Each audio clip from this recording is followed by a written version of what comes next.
Welcome back, everybody, to another edition of Kicking It with Cal. I'm your host, Cal Denick, and we have a very special guest with us today. We have the one and only Caleb Boma checking in from St. Louis. How you doing, Caleb? I'm doing well. How are you doing? I'm doing extremely well, and I'm super excited to have you because we're going to go into a little niche details tonight about music. That's our topic conversation. So I want to introduce you to the crowd, kind of tell a little bit about who you are, and you can tell a little bit about who you are as well. Me and Caleb met at Illinois State back in 2015, 2016, and we played intramural basketball together. We hung out. We had a group of friends that we did a lot with, and now we're here 8 years later. So Caleb, what do you remember about that time back in college meeting and just kind of how we kicked it off? Yeah, no, yeah, that was a really fun time in my life, for sure. And I think, you're my brother's age, right? So you're a little Yeah. bit older than me. And I really liked at that time. I had a bunch of mentors to look up to. A lot of people that were older than me showing me the way a little bit because I was a pretty crazy freshman kid at some point. But yeah, that was great times. We got to hoop all the time, talk music, make music, all kinds of things. Yeah, and speaking of making music, you helped me produce a couple of songs for my brother, which I'm forever grateful for, and will always remember those memories in the studio with you, as well as you making your own music. And so, music kind of, brought us together in that time. And you and your brother Aaron are two people that I like to text a lot when I hear music or certain kinds of music to bounce ideas off of you. So, we'll get it started. And I first want to know, what were some of your early influences in music? Who were your parents playing in the house, in the car? Who were some early artists you gravitated towards? So, what do you remember from your childhood musically? Yeah, definitely. So this is kind of a, I guess, two pronged answer here. So one of the influences definitely, like my brother, right? Dan Talk. He raps TikTok, right? We have a certain connection over that as well, Cal, right? That we'll probably Mhm. get into later. But so he was a big influence on me. He's 12 years older than me. But he had all the CDs right in the basement that I would just go like pilfer through, and he was giving me stuff too for Christmas every year. So that's just a huge thing. And he would really get me into rap, right? So like Tech Nine Kanye is who I remember early on. Um, and then my parents also, they played, Jim Croce, John Prine. That's the type of music they're playing. So like that's more 70s style, and I really like 70s now too. So I think that kind of rubbed off on me. So both of those like genres is kind of what built what I listened to or grew up on. Yeah. What was that like for you to have an older brother who made music, and how did you look at him? Was he like a superstar to you? Was it normal? Was it odd? What was that memories like from your like super early on? Yeah, no, I remember telling like my friends at school, I'd be like, yeah, my brother's a rapper, like try to be humble about it, and like I loved it, right? It was cool because like that's I loved music right away, and he kind of was like already doing it. So yeah, it was just awesome to see. Felt like a superstar, like you're saying, still does. Mhm. Right. Yeah, yeah. Um, in as far as my childhood go, the Beatles were a huge influence. My family would take trips to Buffalo to see my family, grandparents, aunts, uncles, cousins, and they'd always be playing the Beatles in the car. And so that influence on the Beatles was huge for me. I know you're going to talk Yeah. about the uh, Avett Brothers later, but also like those types of albums were playing in the car, in the house. And I didn't quite know what it was as a kid, but it definitely had an Hmm. impact on me. And then I know you and I are huge on hip hop. And I think the first album I gravitated towards was Outkast.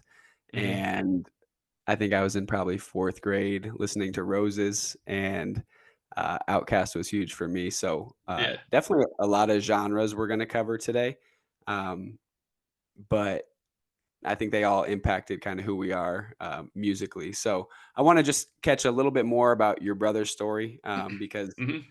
funny story is I have a teacher friend down here named Mr. Hines who coincidentally ended up rapping with your brother in college in Carbondale. And then we figured out that we had the connection through your family. So if you could talk just a little bit about what their group was like, what you remember about it, and just that connection. Yeah, so I remember them being they'd be over at my house when I was really young, right? His group would be staying the night, their friends. So they would come through like with my parents, while they're there and kind of like party and things like that. And obviously, like I stayed away. I was a kid or was, playing sports or whatever. But I'd come home on some random weekends and things like that, and they would have shows, like locally, whether it was in like the city in Chicago or just around. And I just remember them being all over. So um, like Larry was, had been at our house a few times. There's videos of us hooping, um in the front yard, right? Like so like they were around forever, and like it was the same thing where I kind of thought they were like superstars, right? They're still like people I look up to, especially musically. So Mhm. but yeah, there's great people too. That's the other part. What's the one thing about music that you enjoy or that you connect with, and what sticks with you about music? Why is it a big part of your life? Um so I said I think the first part is that there's a large variety. So like I think what I've learned more about myself is that as I get older, like I try different genres and feel different things about myself because of my age, because of what I'm going through. So there's like almost a connection in every instance of life is kind of how I feel. Mhm, And I also think you can control your emotion a little bit with it, right? If you want to be upbeat, you want to listen to something upbeat, it's because you're having a good day. If you're going to listen to something sad and slow, it's because you just went through a breakup or something, right? So like I feel mhm. like you can kind of match and curate your emotions at times too. Yeah, I feel that way too. So for you, like, how do you listen to what you're waking up and you wanna listen to at the gym or what you're feeling late at night after work? Like, what's going on in your head to kinda curate to what you're feeling and what kind is it a playlist? Is it an album? Is it an artist? Kinda how does that progression work for you? Yeah, so yeah, that's an interesting question. I think that like on Spotify, what I do a lot is I'll know where playlists are. I guess I guess it is always playlists. It's not Mhm, selective songs all the time. But I'll go to playlists that I've got pre-made. If I'm going to the gym, I got a gym one. It's a lot of rap. It's a lot of upbeat. Songs with drops in them. Right. That's what I'm kind of listening to at the gym. mhm, Um, but then I think in the morning, like I want to listen to like I know I want like a guitar or like maybe a guitar solo to like wake up the right way. So I listen to like a lot of rock in the morning to like get up, mhm. and get ready for the day. Yeah. But yeah, and I think yeah, it's just being I'm pretty creative with my Spotify usage, I think, right? Like I'm Mhm, trying to make things in different ways, and they've got cool features on there already that help. But mhm. yeah. Yeah, I've been told that I make a lot of playlists, and I think a lot of people are lazy when it comes to making playlists, and for me, Oh it's like yeah. every maybe month or 2 in my life is, like, designated to a different playlist because 'cause I'll eventually Yeah. get tired of it and then move on to the next one, and they don't necessarily have to have the same genre, it's just, like, what music I find in that time in my life, I'll put that on that playlist, I'll name it after something that's going on, like, right now, the playlist I've got is called Last 100 Meters because 'cause we're at the last 100 meters of the school year, and it's just, like, it has to involve something that's happening with me personally, Hmm. um, so I love when people can share playlists and go through it that way. Um, can you talk to me? I know I didn't have this down necessarily, just about like your creation of music. So you've helped produce music for me. You're good at mixing and mastering, but like, talk a little bit about the creation of music for you. If you want to Hmm. tell people where they can find you on Spotify, because you're a very creative person and very intuitive, and I just want to get your story out there because I know you stay pretty low key about it. But tell us about your creation of music. Yeah, yeah. So first of all, you can look up Young Oxcord on Spotify or anywhere where you listen to music, really. And yeah, the creation of it, that's a it could be a long answer here. That's a good question. But I think like part of it was I really thought it was cool, first of all. Like, you know what I mean? Just Mhm, growing up and hearing music, you're like, dang, that's sick. And it's like, somebody makes that. Like, you're like, oh, somebody went, into the studio and they created that, piece of art, right?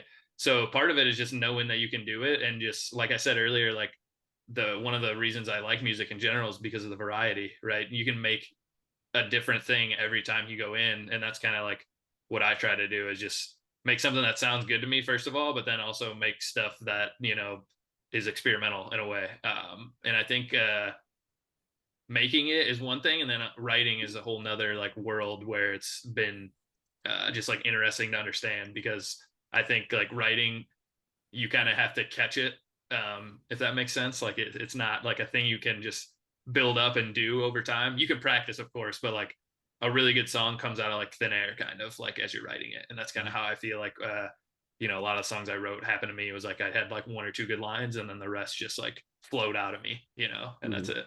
Yeah. Yeah. To answer that question, I asked like what's connecting with me is just the emotion in music, and I know it's probably a cliche answer to say, but I was watching this Netflix series Rhythm and Flow. If you're Hmm. familiar with it, it's the American Idol for hip hop, and they did one season back in 2019. And I was just listening to the rap battle episode, and the emotion coming out of a few particular artists just rapping and writing about what means the world to them, their moms, the struggle they've been through, maybe deaths in the family, and it just brought an emotion out of me that I was just so I was so passionate to hear these people just let Hmm. it all out, and music is a way for people to do that, and I just connected with it so much. So I'm excited and hoping that another season of Rhythm and Flow comes out because I've seen it for the second time, and I know people aren't that particularly huge on it. I don't know if you've seen it or not, but I really enjoyed it. Yeah, so this is a crazy story. Me and my brother actually went to be a crowd member on the Chicago show. So when Chance, Oh, no way. Twista, yeah, when they're there, we're in the crowd, and you can see us on Netflix for like a half second. Like we're like, yeah, that's us, Uh, but we're just in the crowd. It was just a that's random thing. They did it for free. So that's crazy. I was telling my roommate, I yeah. was like, man, I would have loved to been at that. Like, I would have loved to just been in the audience, and then to know that you were there is pretty cool. What stood out to you the most about being in the crowd for auditions of these young hip hop artists who are trying to make it? Well, the first part is that it's completely scripted. So I mean, not the acts are scripted, but the crowd noise and things like that. It was very hard to get into it as a crowd member because like they would bring somebody out and they'd perform for 3 minutes, and then they record the judges and they do that part, right, like you see on the show, and then you get about 10 to 15 minutes of a break. So we're just in the crowd like talking to each other. It's not the same as they continue a show and you like, they're like, all right, everybody be quiet, they're holding up the cue cards, like it's like that. So but when the people were killing it, they were doing well. So that's the thing. Like, you see the people on there, like the reactions are actually real because if they're doing well, like people are screaming, right? Mhm. So it was interesting to see from behind the scenes for sure. That's cool. I want to Yeah, talk about concerts next, and if you could yeah, tell for us sure. what are some that you've attended that stood out to you, and then do you prefer live music or recorded music, and why? Okay, yeah, yeah. So concerts that I've been to, yeah, the Yvette Brothers, went to that with my parents, my whole family. That one was just cool because I had everybody there.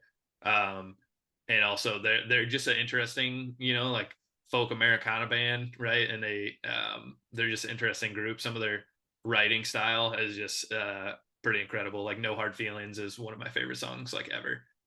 Mhm, They just they're really good. So just seeing them live was awesome.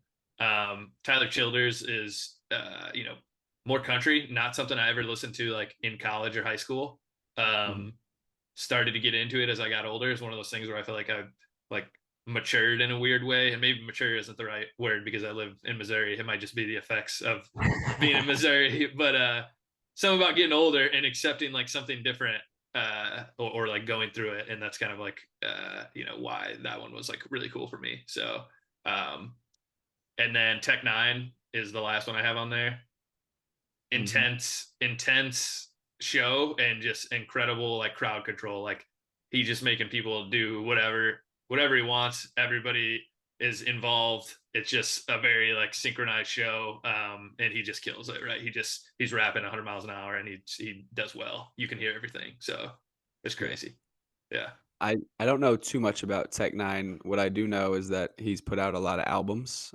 Hmm. So what about him and his style? I know you said he's a hard rapper and into the crowd. Like for people who don't know much about him, like what should they know? Um, I think the biggest thing is like, yeah, he's got a lot of albums out. What should they know about Tech Nine? Like you're gonna realize that he raps fast, I guess, is the first part. But what you should know is that like I think where he's really impressive is like melodically. So he's going really fast, but he's also, sometimes singing and like harmonizing with some of his like background vocals and things like that on top of things. And I feel like he was doing that really clear and concise, like in the late 2000s, and nobody was really like doing it as well as him. I don't know. And he's lasted forever too. He's been around forever and he Mhm. still drops, quality music. So, Yeah. The one concert that really sticks out with me was down here mhm. in St. Pete. I went to a Rod Wave concert. It was his first kinda homecoming concert after the pandemic, and he's a young artist, young rapper that's very well known in these parts, but and Yeah. is starting to get really well known around the world. But for him to come home, and it was probably 10 to 15,000 people, the Yeah. emotion and knowing that I was teaching at the school that he went to, the kids in my class grew up in the same neighborhood as him, went through the same struggles. It was just this euphoric feeling, and it was really cool to just sit there and see that he had come from this area and came back and just put on this amazing show. And the emotion in his music is really good. And I've become a huge Rod Wave fan since moving down here. And that was probably the one that stuck with me the most. Yeah. There's something about, the hometown kid, right? And the energy that you feel in the same city, right? Mhm. I think like that was the same. I didn't live in Chicago, obviously, but with Chance, like you could tell when you're there, like it just feels different, right? Yeah, that's cool though. Yeah, and I wanted Yeah, to share a quick story because when you and I were in college, we went to a G-Eazy concert in yeah, Bloomington, and then the next day at school, I was student teaching. It was like we went on like a Tuesday night or something, and I'll never forget some of the girls in my class were like, "Oh my god, we went to the G-Eazy concert last night.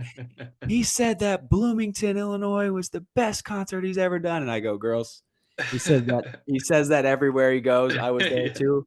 They were like, "You were there?" And I was like, "Yeah, I was there." It was just strange to like go to the same concert as 12-year-old girls and like the different perspectives we had, but yeah. I'll never forget that too. It's a So, wide demographic, I think that G-Eazy has. Maybe I don't know. yeah.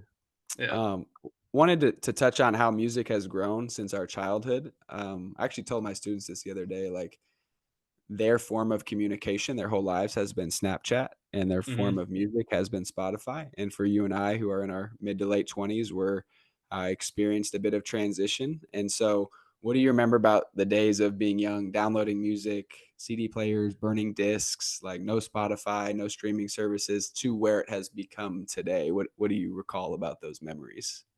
Yeah.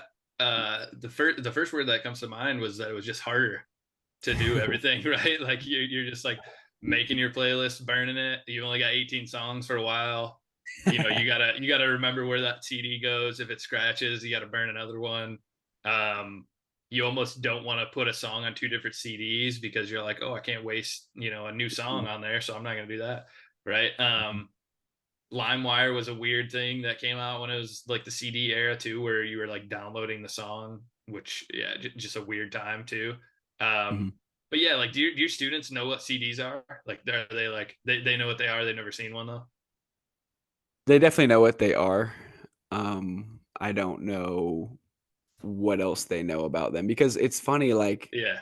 I asked my students the other day, I said, If there was a decade that you could live in world history, what would it be?" We're studying the Black Plague, like the bubonic plague right now, Hmm. 1340s. None of them said 1340s.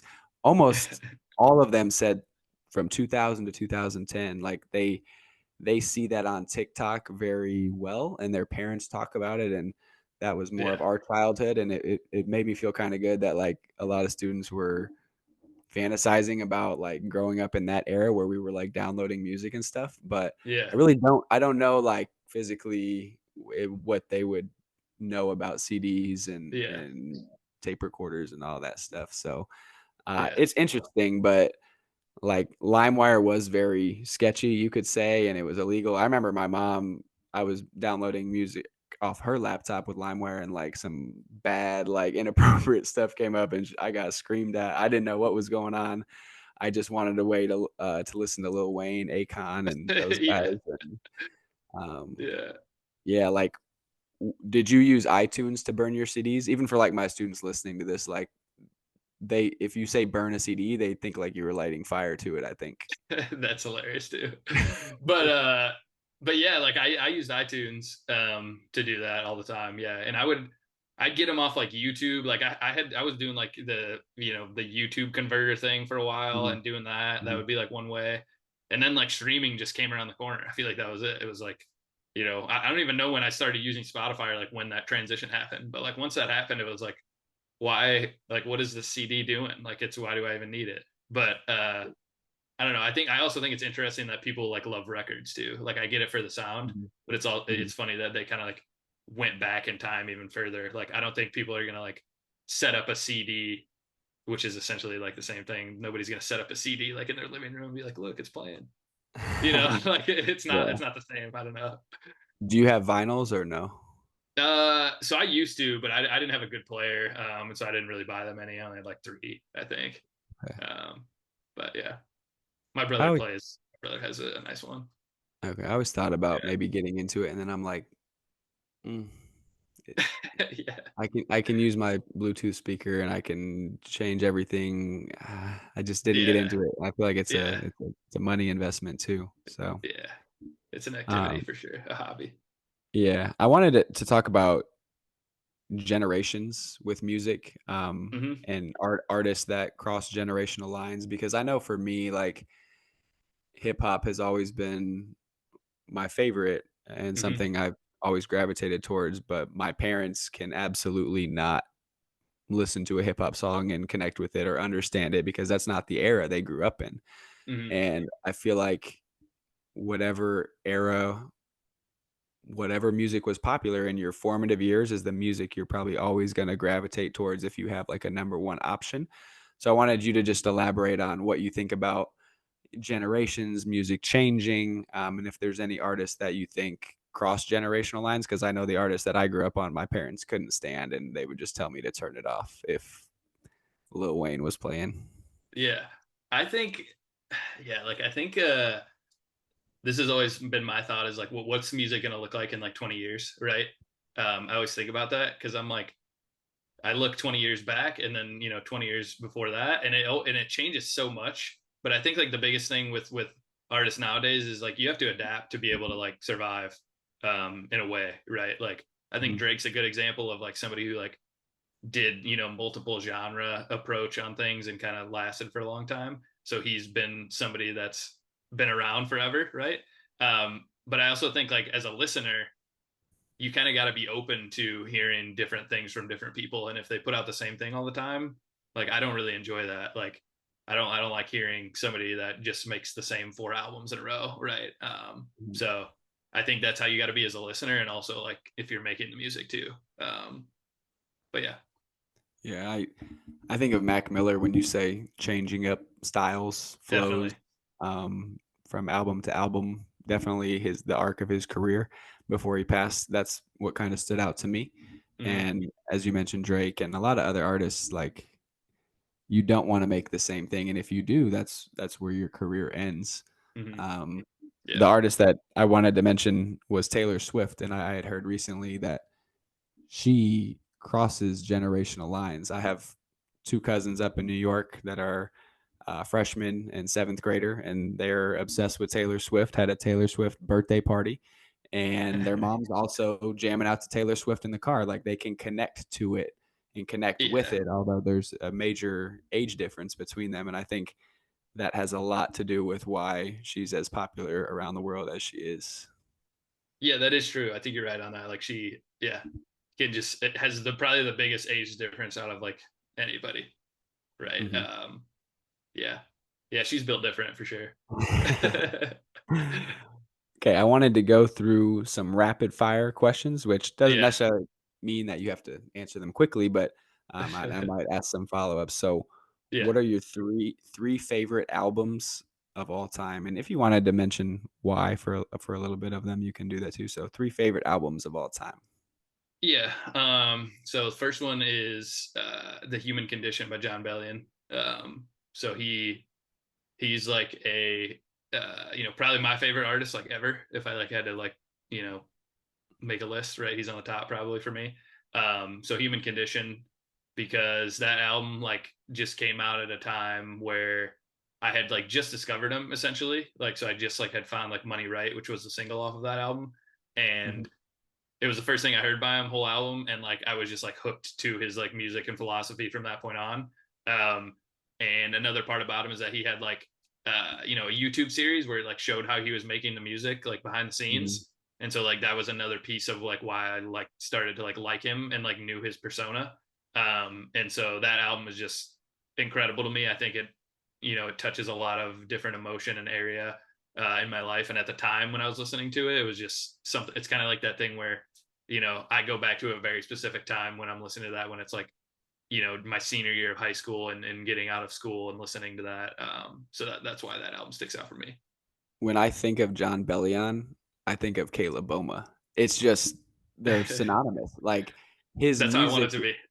his music is so funky and eclectic and, like, I don't even know the genre, like, I don't know if it has a name, but, like, if anyone hasn't heard of his music, like, I always forget about him, and then, like, I'll hear something, I'll think of you, and I'll text you and your brother, and anything in his, like, genre or his like, those artists that are maybe similar to him, Yeah, I love and miss it, so after this conversation, I'm gonna go and listen to that album all the way through again. yeah, you should. But yeah, and he like he writes for a lot of people now. He does a lot of production. So like Justin Bieber's Justice album, he produced like 7 or 8 songs on that and wrote them. So Really? like Holy with Chance the Rapper, he wrote and Mhm, produced that. Obviously not Chance's verse, but the whole song before that, wrote and produced it. Like he did like a Tori Kelly album. He's doing just a bunch of different stuff. The Jonas Brothers last album, he produced and executive produced that entire thing, and he even sings on some of it. But that's a lot of what his style is now. He pretty much said like, I don't want to be famous. I just want to like be behind the scenes making all this stuff. So like at a certain point, mhm, uh, I think Glory Sound Prep, his last album, came out in like 2019, I want to say. okay, So that's the last thing he's put out. Really, he's put out a few singles, but outside of that, he hasn't really released anything and just produced for other people and wrote for other people. okay. Um, but yeah, Album so that's the number first 2? album. Album two, I put Watch the Throne, and this was another one because time period, and maybe just that era of music was like right at the peak of me like transitioning from like boy to a man or something, right? Like I'm Mhm. growing up right there, and Watch the Throne was like just so cool for me and gave me a lot of confidence. I listened to it all the time before like basketball games, Yeah, and I think it's just Kanye and Jay-Z, that it's I love how that you beat too. it, yeah. So I think there's no skips on it. I think it's amazing. Uh-huh, And then my third one, is God First, Mr. Jukes. So this Mr. Jukes guy is like the lead singer for Bombay Bicycle Club, which some people might know. They're like a more of an indie band, but this album is kind of like his like spin-off project or whatever. mhm. Um, but just a really weird album, and I think musically it like pushes a lot of boundaries. I love it. I don't know. I highly recommend it. It's a weird journey that you'll be on when you're listening to it, but it's great. So tell me a little more about it, because when you texted it to me before we started this, I wasn't quite sure, like, what that was, and I wanted you to maybe, like, explain what it reminds you of, or if anyone's interested, like, what could you relate it to? That's that's tough because I think it's kind of like on its own. I don't know. I think like it's just like musically, like this is the biggest part for me is like musically, it like touches a lot of just different areas. It's got like R&B, it's got like weird pop, it's got like indie. There's some like jazz portions of it. Like it just goes kind of everywhere, but it's like really well put together. It's goes across the board, but it's just like very synchronized. I guess it's like a uh, yeah. I don't know. That's what I can say about it. Yeah, you Okay. almost have to just, it's one of those things you gotta be there for it. So, So my top 3, number 1, The White yeah, Album by the Beatles. That gotcha. was that was the major one me, my brothers were listening to in the car, in the house, and it's when I hear one song and it ends and I don't hear the start of the next song in the album, it's really confusing for me, because I would just you get if you're really into an album, you just know the note or the beat of the next song, Hmm. um, and, like, if I'm gonna listen to any of those songs, it's gonna be in a row with that album. The next would Yeah. be Man on the Moon, Kid Cudi. Same part of my life, boy turning into a man, if you wanna say that, and, man, I just remember, like, driving to soccer practice in high school, bumping Day and Night, Soundtrack to My Life, all these songs. Oh, And, I didn't partake in the activities that Kid Cudi was partaking in, but I felt like I was on the moon. I felt like I was in an outer galaxy with the sounds he was producing and the chill flow and very articulate. I just loved everything about the album. And the third one, I was debating a lot on this, but I said "Sigh No More," Mumford and Sons. It also interesting. came out in 2009, and something about that album just really stuck with me. I think my brother Eli introduced it to me, and a lot of times when I'm taking a long car ride and I need to kill some time, I'll throw that on, and it brings me back to a time in early high school where the sounds and the instruments in it are really what stood out to me the most. Yeah, Mumford and Sons is really cool. I like Yeah. them. Yeah, and How that's about go ahead. I was just gonna say that "Pursuit of Happiness" was definitely one of those songs where first time I heard it, I remember Aaron was playing it in like the other room, and like I just heard that like in the beginning. I'm like, what is that? I remember just like walking in there and being like, hey, play that again. Like it was one of those moments where I was like I remember exactly where I was. But yeah, that album like sonically was like pretty ahead of its time, and yeah, it was just really Mm, cool time period. yeah. Yeah, And then you've got Common telling a story at the end of yeah, songs, and just, that was a that great part of touch. albums is underrated. Yeah, yeah. Sticking to a similar topic, what's a song that brings you back to a particular point in your life and why? Yep, and I guess I almost told this story again, right where my brother had showed this to me. But uh, I was listening to just a bunch of music one day, and my brother like we would go on datpiff.com, right, to download mixtapes. It was just like a site that hosted Mhm, albums, randomly. So my brother like found this guy somehow, no idea how he even did it, and I think I was like a freshman in high school, and I just remember being in my room with the lights off, just headphones in, and I would do that like every once in a while, just try to find new music. And I was mhm, sitting there, and he told me to download this album, right? And I played the first song, and it was one of those things where like the guitar, it's just a guitar only in the beginning, and it just like hit in a different way. I'm like, oh, I really like this. Like instantly hooked me, and then I listened to the whole album.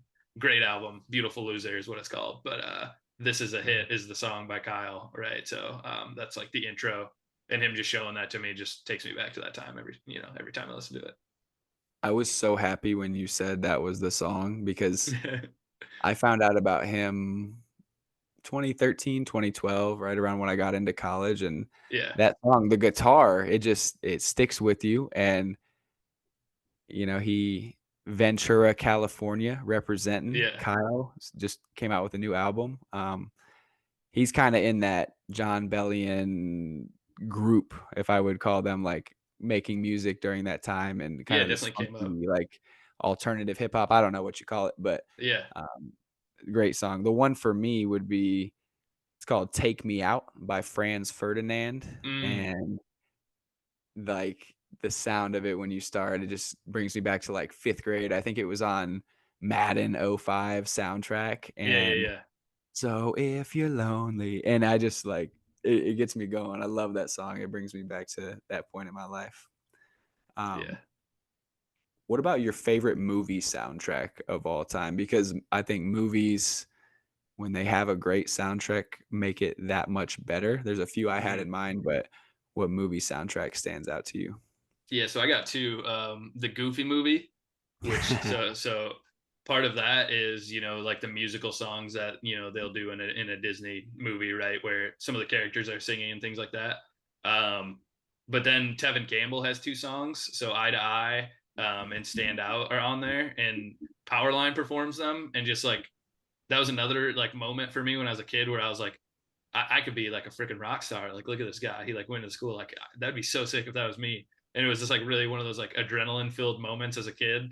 Uh, was watching that movie, and so the soundtrack is just great. And Powerline is just like an awesome like fictional artist, right? So that's Mhm, that's why I like that one. And then I had Into the Wild, which is based on a true story about it. A kid that I think he goes to Emory University in Georgia, right?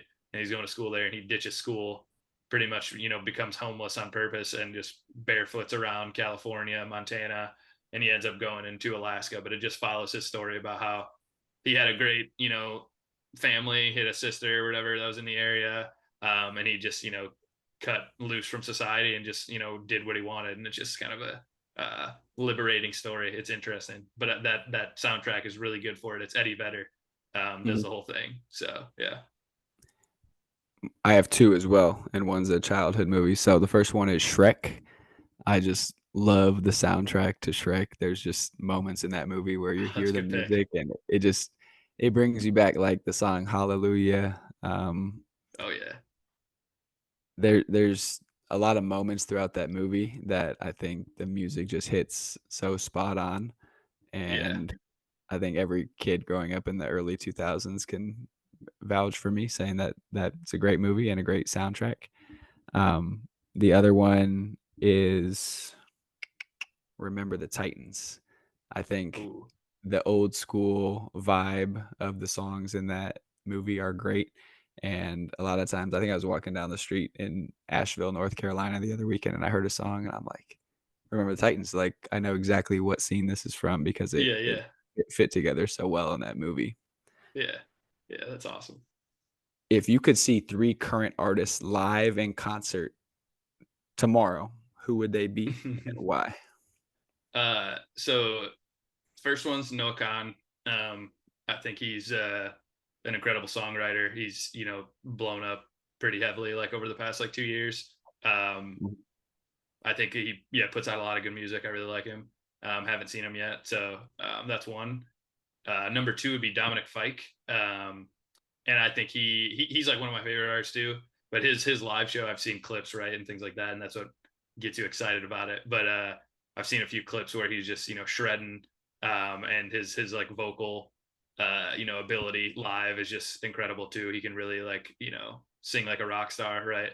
Um, so him, and then third one would be Dijon. So I don't know if you've ever heard of him, but he's kind of like acid uh pop kind of, so like a very like experimental type, so it takes a different ear to listen to it, but he's really cool, so I'd like to see him. Cool. Yeah. I I've dipped my toe in the Noah Khan, um, hysteria that's going on, Yeah. and I need to go all the way in because a lot of people I talk to are just obsessed with him, but Yeah, the song "Dial Drunk" with Post Malone, I really love. good. Is Yeah. that, like, the most basic thing to say? Is, like, are the true fans gonna be like, "Oh, yeah, I know you like that song," or do you like that song? uh no, I think that's a really good song anyways. I mean, I listen to it a lot. Do you know Stick Season? Yeah, Yeah, okay. That'd be the one I feel like people would like be like, "Oh yeah, you're casual." But yeah, yeah, I think you're fine on Dial Drunk.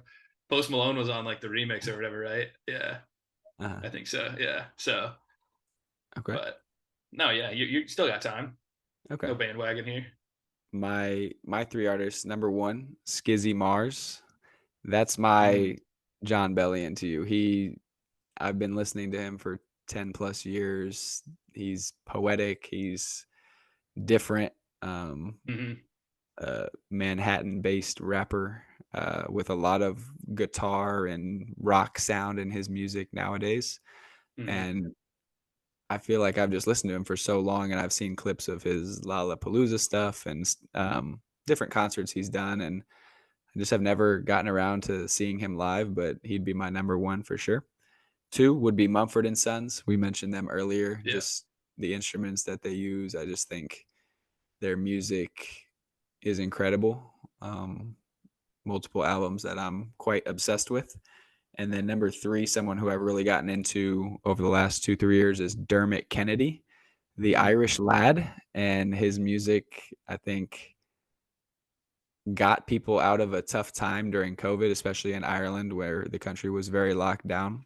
I hmm was introduced to him when I was in Ireland in 2022, and he's really blown up since then. And his music is pretty inspiring, and I just think he would put on a great show. So those would be my 3. I'm not a crazy concert goer, but if I could choose 3, that's who they'd be.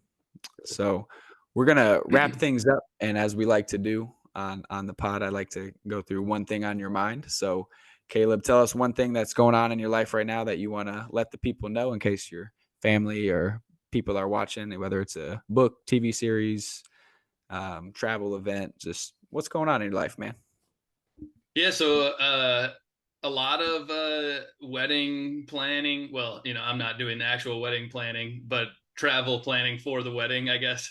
I worded that horribly. I'm not doing any of the wedding planning, but the planning for going to the wedding and the bachelor party is all lining up, which is, Mhm. that's not that crazy of a thing to be worried about, but that's what I got going on this summer, and I got to figure out how to Yeah. plan it all. I've got weekends and weekends in a row of going to different things. So You're hitting that that's on my stretch mind. of multiple friends getting married. Yep, yep. Married, Yeah. bachelor parties. So like, yeah, all that's happening right now. It's probably gonna be another 3 years before I'm done. Where are some of those bachelor parties and events going to take place? uh, so one of them's in Chicago, and we're just gonna do the Cubs game and a Pete Davidson concert, and Nice. just be in the city. And then another one is Wisconsin. We're going to Green Bay. We get like an Airbnb cabin, and then we're gonna golf 2 days and just chill up there. Um, but yeah, so two of those, and those are June and July, I think. Cool. I'm Yeah, Same thing. I didn't even mean to say that, but I've got a friend getting married, a couple friends getting married this fall. One's up in Maine, so I'm gonna go up to the great state of Maine for his wedding in nice. September, and then the weekend after, an ISU friend of mine's getting married in Lake Geneva, Wisconsin, but we're going to Houston for his bachelor party in August. Gonna check out Houston. I've only been to Texas one time before, so looking forward to that. And the Airbnb looks sweet with a pool, basketball Yes, court, like life size chess. So we're huge. looking forward to that. Yeah, yeah. So The one thing that I should have mentioned this, but I'm going the one that's going to be in Wisconsin. So it's two of my buddies that actually combined the bachelor party. So really, they had 8 or 9 friends that were the same. So they're like, hey, let's just like invite like the 2 or 3 fringe guys that we want to invite or Mhm. whatever and bring them in. So like it's just like two parties, but 90% of us are the same. So it's cool that they did that, because then you don't have to pay for double the travel and doing all that. So Yeah, it's a good move, I think. I appreciate it at least. I love the terminology like fringe friends or core friends. It's so Yeah. funny. No, that's the thing. They're like, yeah, they don't count as core because they're not on both sides. It's like the Venn diagram, right? They're like, on the outsides, we're in the middle. All right, Caleb. Well, uh, we're gonna wrap things up. Thank you so much for coming on. yeah, Hopefully, man. some people learn some stuff about music. I always love texting and chatting with you about music, so I'm glad we are able to do this. Always appreciate it, Cal.